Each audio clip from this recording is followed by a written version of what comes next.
Pollution కాదు కదా, ప్రపంచాన్ని మింగేసిన కరోనా కూడా ఈ ఊరు దరిదాపుల్లో కూడా రాలేకపోయింది.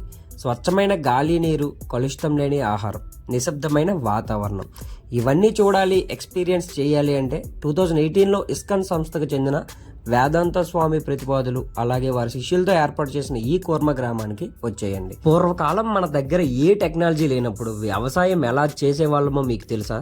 అసలు ఏ విధమైన ఎక్స్టర్నల్ కెమికల్స్ వాడకుండా పశువుల వేస్ట్నే ఒక పెస్టిసైడ్స్ లా వాడి చాలా న్యాచురల్గా చేసేవాళ్ళం. ఇక్కడ ఈ ఊర్లో సేమ్ అలానే ఈ వ్యవసాయాన్ని చేస్తున్నారు ఇప్పటికీ. ఈ కూర్మ గ్రామంలో ప్రస్తుతానికైతే 15 కుటుంబాలు, 22 మంది గురుకుల విద్యార్థులు, 14 మంది బ్రహ్మచారులు, మొత్తం కలిపి ఒక 40 to 50 మెంబర్స్ ఉన్నామని అక్కడ ఉన్న వాళ్ళు చెప్తున్నారు. ప్రకృతి ఏమిచ్చిందో దానితోనే బ్రతకాలి, వికృతి ఇచ్చిన విలాసాలతో బ్రతికితే ఎప్పటికైనా ముప్పే. నిజమేనా? కామెంట్ సెక్షన్ లో మెన్షన్ చేయండి.